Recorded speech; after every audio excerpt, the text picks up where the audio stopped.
We're continuing our study of Esther.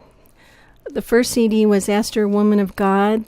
This one is Esther, Woman of Prayer. So let's open our Bibles to Esther, chapter 3, verse 1. After these things, King Ahasuerus promoted Haman, the son of Hammedatha, the Agagite, and advanced him and set his seat above all the princes who were with him. And all the king's servants who were at the king's gate bowed down and did reverence to Haman, for the king had so commanded concerning him. But Mordecai did not bow down or do him reverence. Then the king's servants who were at the king's gate said to Mordecai, "Why do you transgress the king's command?" Now when they spoke to him day after day, and he paid no attention to them, they told Haman to see whether Mordecai's conduct would stand, for he had told them that he was a Jew. And when Haman saw that Mordecai did not bow down or do him reverence, he was very angry. But he scorned laying hands only on Mordecai. So since they had told him Mordecai's nationality, Haman sought to destroy all the Jews, the people of Mordecai, throughout the whole kingdom of Ahasuerus. This guy isn't content with just destroying one Jew. He wants to destroy them all just because one wouldn't show him reverence. Verse 7, In the first month, the month of Nisan, in the 12th year of King Ahasuerus, Haman caused Pur, that is lots, to be cast before him day after day, to find a lucky day for his venture, month after month, until the 12th, the month of Adar. Verse 8, and this is Amplified Bible. Then Haman said to King Ahasuerus, There is a certain people scattered abroad and dispersed among all the peoples in all the provinces of your kingdom. Their laws are different from every other people, neither do they keep the king's laws. Therefore it is not for the king's profit to tolerate them. Now see, Haman he's like Satan. He is an accuser of the brethren. He deceived the king by telling him that their laws are different from everyone. They don't keep your laws. That wasn't true. He lied about that. Verse 9, If it pleases the king, let it be decreed that they be destroyed, and I will pay 10,000 talents of silver into the hands of those who have charge of the king's business, that it may be brought into the king's treasuries. So he's going to pay. And the king took his signet ring from his hand with which to seal his letters by the king's authority, and gave it to Haman, son of Hammedatha, the Agagite, the Jews' enemy. Now see, I really believe that the king did not realize what he was doing. He was deceived. And the king said to Haman, The silver is given to you, the people also, to do with them as it seems good to you. Then the king's secretaries were called in on the 13th day of the first month, and all that Haman had commanded was written to the king's chief rulers and to the governors who were over all the provinces and to the princes of each people. To every province in its own script and to each people in their own language, it was written in the name of King Ahasuerus, and it was sealed with the king's signet ring. And letters were sent by special messengers to all the king's provinces to destroy, to slay, and to do away with all Jews, both young and old, little children and women, in one day, the 13th day of the 12th month, the month of Adar, and to seize their belongings as spoil. A copy of the writing was to be published and given out as a decree in every province to all the peoples to be ready for that day. The special messengers went out in haste by order of the king, and the decree attendants came and told it to her. The queen was exceedingly grieved and distressed. She sent garments to clothe Mordecai, with orders to take his sackcloth from off him, but he would not receive them. Then Esther called for Hathach, one of the king's attendants whom he had appointed to attend her, and ordered him to go to Mordecai to learn what this was and why it was. So Hathach went out to Mordecai in the open square of the city, which was in front of the king's gate. And Mordecai told him of all that had happened to him and the exact sum of money that Haman had promised to pay to the king's treasuries for the Jews to be destroyed. Mordecai also gave him a copy of the decree to destroy them that was given out in Shushan, that he might show it to Esther, explain it to her, and charge her to go to the king, make supplication to him, and plead with him for the lives of her people. And Hathach came and told Esther the words of Mordecai. Then Esther spoke to Hathach and gave him a message from Mordecai, saying, All the king's servants and all the people of the king's provinces know that any person, be it man or woman, who shall go into the court of the king without being called shall be put to death. Now here she's saying all the king's servants Mordecai was one of the king's servants. So in other words, she's telling him, you of all people know I can't do this. There is but one law for him, except him to whom the king shall hold out the golden scepter that he may live. But I have not been called to come to the king for these 30 days. So it had been a month. The king had not called her for a month, and she's just going to boldly go in there and ask for, him to save all the Jews.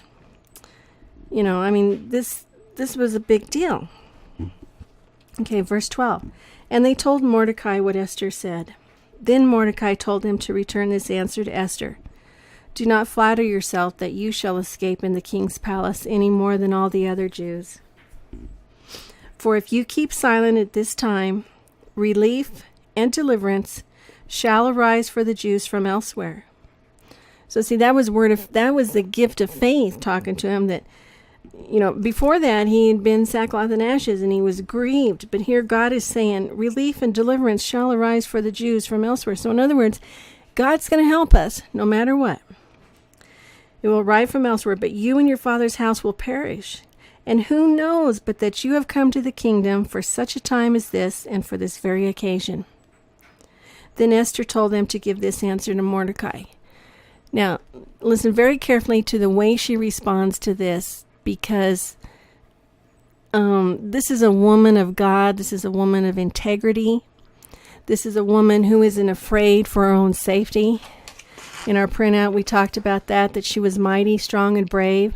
She cared not for her own safety. So what does she do? She says to Mordecai, Go, gather together all the Jews that are present in Shushan and fast for me, and neither eat nor drink for 3 days, night or day. I also and my maids will fast as you do. Then I will go to the king, though it is against the law, and if I perish, I perish.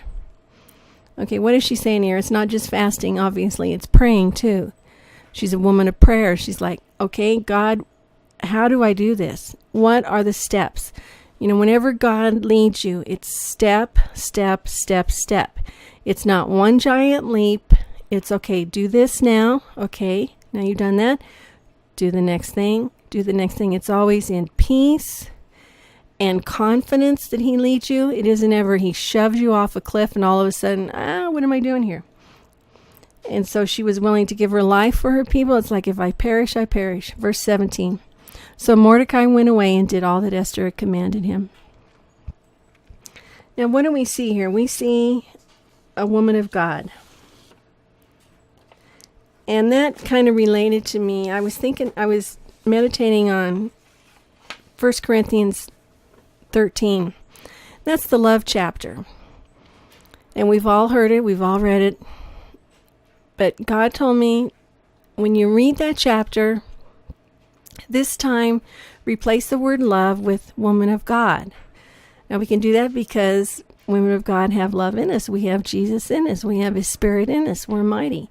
So I just want to read this to you right now in the way that you replace the word love with the woman of God. The 1 Corinthians 13, woman of God. The woman of God endures long. She is patient and kind. She is never envious nor boils over with jealousy. She was given out in Shushan, the capital, and the king and Haman sat down to drink. But the city of Shushan was perplexed at the strange and alarming decree. Now, I really believe that they were perplexed because this wasn't like the king. He wasn't an evil king. They were surprised. It's like, what do you mean you're going to kill all the Jews? A lot of Jews, Mordecai for one, he worked in the king's courts. He was a servant. But Haman had deceived him, and it's just like Satan, to steal, to kill, and to destroy. That's what he wants to do. And that's what it said. He wanted to kill young and old, little children and women in one day, and take all their stuff. So he deceived him. Chapter 4, verse 1. Now when Mordecai learned all that was done, he rent his clothes and put on sackcloth with ashes, and went out into the midst of the city and cried with a loud and bitter cry. He came and stood before the king's gate, for no one might enter the king's gate clothed with sackcloth, so he had to stay outside. And in every province, wherever the king's commandment and his decree came, there was great mourning among the Jews, with fasting, weeping, and wailing, and many lay in sackcloth and ashes. When Esther's maids and her is not boastful or vainglorious, she does not display herself haughtily. She is not conceited and does not act unbecomingly. A woman of God does not insist on her own rights or her own way, for she is not self-seeking. She is not touchy or fretful or resentful. She takes no account of the evil done to her. She pays no attention to a suffered wrong. The woman of God does not rejoice in injustice and unrighteousness, but she rejoices when right and truth prevail. The woman of God bears up under anything and everything that comes. She is ever ready to believe the best of every person. Her hopes are fadeless under all circumstances. She endures everything without weakening. The woman of God never fails. Now let's look at that again with Esther in mind.